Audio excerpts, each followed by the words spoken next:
Hi viewers, welcome to this video and today I will be teaching you how to screen share Netflix on Discord. So just let's start.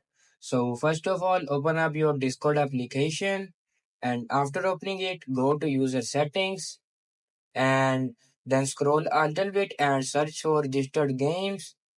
After searching for registered games, just click on edit and search here Google Chrome.